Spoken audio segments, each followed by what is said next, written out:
Assalamualaikum warahmatullahi wabarakatuh. Ketemu lagi ya teman-teman. Inilah update kali gabus dan PJT nantinya ya teman-teman untuk kali ini. Nah, pasca Lebaran ini ya rencananya KDM ya akan melanjutkan ya teman-teman ya melanjutkan pengerukan kali-kali yang ada di gabus dan PJT ini. Nah, sebelumnya ini kan di sini kotor banget seperti ini teman-teman ya, sebelumnya kotor, terus akhirnya dinormalisasi, yang kemarin bangunan-bangunan itu banyak banget ya yang ada di bantaran kali ini.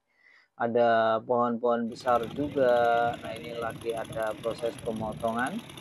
Sebelumnya itu tumbuh pohon-pohon besar yang liar teman-teman ya, sampai ya seperti hutan ya bisa dibilang seperti itu, dan ketika banjir datang atau musim hujan datang, maka pohon-pohon tadi menghambat jalannya air ya, karena tersumbat oleh sampah-sampah yang ada. Teman-teman bisa lihat sendiri penampakan sampah-sampahnya seperti apa, dan warga-warga pun membuang sampahnya juga banyak ya yang di bantaran kali ini sendiri. Jadi kemarin itu di sini kotor banget ya untuk pembuangan sampah-sampah tetap ke kali. Mereka ya gimana nggak banjir, gimana nggak, mempercepat sedimen ya atau pengendapan lumpur yang ada di kali ini sendiri. Jadi kali ini yang seharusnya lebar, seharusnya lancar dan luas, malah, ditumbuhin pohon, ditumbuhin beton, dan disumbat oleh, sampah-sampah itu sendiri. Bahkan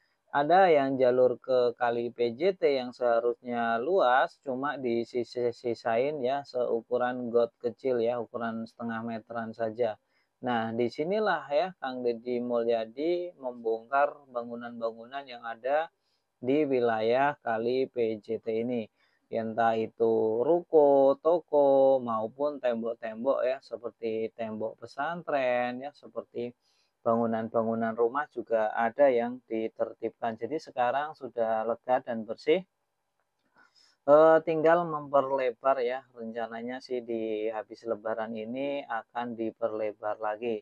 Penampakan-penampakan juga semakin enak dilihat ya. Bahkan di sini kemarin juga ada, jembatan ya atau jalan yang mengarah ke perumahan, tetapi dia makan, lahan dari kali PJT ini. Jadi aliran air ini yang seharusnya lancar malah dibeton dan hanya disisain sedikit saja.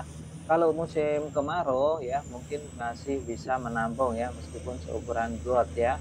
Tetapi ketika musim puncak hujan tiba, maka tidak akan mampu menampung dan akan meluap ke pemukiman yang ada di sekitar itu sendiri. Sebenarnya yang salah ya tetap manusianya itu sendiri, tidak memikirkan dampaknya ketika melakukan suatu hal atau pembangunan.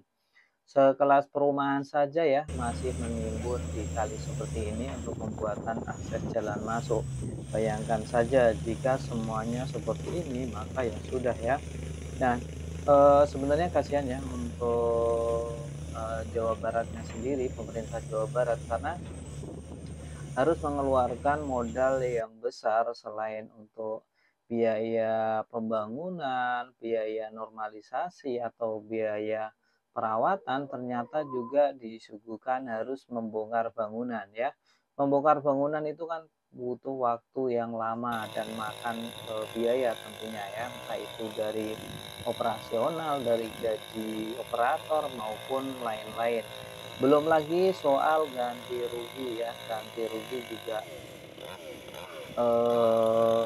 tidaklah sedikit ya teman-teman ya. Dengar-dengar juga kemarin sempat membaca ya, di komentar YouTube-nya Kang Deddy Mulyadi, untuk ganti ruginya itu ternyata ada, orang yang komentar ya, ternyata yang uang untuk ganti rugi itu ada yang disunat 500.000. Nah, ini nggak tahu kebenarannya, silahkan di cross check lagi. Tetapi kemarin waktu, saya melihat video tentang insentif ya sopir angkot yang ada di Bogor ya, itu kan disunat 200.000. Nah, di kolom komentar di YouTube-nya Kang Deddy Mulyadi itu juga ada yang komentar, kurang lebih poinnya seperti ini, "Pak, tolong digabus ya atau PJT ya, kurang lupa saya, ada pemotongan ganti rugi sebesar 500.000. Nah, itu untuk apa ya? Tolong diselidiki." Nah, komentarnya itu ada seperti itu. Nanti teman-teman ya, dilihat aja nanti ya. Nah, kalau memang benar, wah itu kurang, elok ya teman-teman ya, karena untuk ganti rugi kenapa harus ada pemotongan, meskipun kita tahu di setiap bantuan, setiap insentif itu akan selalu ada, oknum yang bermain di situ dan mengatasnamakan apa ya namanya ya, mengatasnamakan iuran, terus apalah, sukarela, itu udah hal yang biasa sekali teman-teman. Tetapi tradisi itu sebenarnya tradisi yang tidak baik. Tapi kalau memang itu dari kesepakatan warga, contohnya masing-masing ganti rugi, mendapatkan 10 juta, contoh ya, ini hanya ilustrasi dan karangan saya, 10 juta. Nah, di situ ada 9 orang ya, ada 9 orang yang sudah diganti rugi. Ternyata ada satu keselisip ya, satu orang itu belum diganti rugi. Nah, mungkin kalau dari kebijakan yang ada di daerah itu, terus dia rapat warga, terus sama-sama warga saling mau memberi dengan sendirinya, lah itu mungkin lain cerita ya. Intinya patungan untuk memberi bantuan ke yang tidak dapat ya, mungkin itu masih bisa diterima, tetapi jangan kok mengatasnamakan pungutan ya, tetapi ujung-ujungnya hanya masuk kantong pribadi. Nah, ini yang tidak dibenarkan. Kalau yang selama ini kan seperti ini. Nah, mudah-mudahan tidak ya. Nanti dicek aja di kolom komentarnya di YouTube Kang Deddy. Ada kok yang komentar seperti itu. Atau nanti coba saya tampilkan jika memang kita ketemu ya. Nah, untuk habis lebaran ini normalisasi terus dikebut ya teman-teman ya. Karena ini percepatan eh, ini ya, jalur-jalur air ya, jalur-jalur air sebelum masuk musim air besar ya. Nanti takutnya kalau air besar malah menjadi banjir yang dalam ya, atau menjadi bencana banjir yang signifikan. Nah, inilah yang dihindari oleh Kang Deddy Mulyadi ya. Mudah-mudahan alirannya air tetap terjaga, warga juga tidak egois ya, mau menjaga kali atau sungainya yang ada di sekelilingnya, terutama ya yang ada di area kali itu sendiri. Kalau bukan warganya yang menjaga, lalu siapa lagi ya teman-teman ya. Karena sebenarnya meskipun kali atau sungai dijaga pun, dia juga tetap ada pengendapan dan penyempitan, tetapi secara alami, yaitu dari endapan lumpur atau sedimen ya teman-teman ya.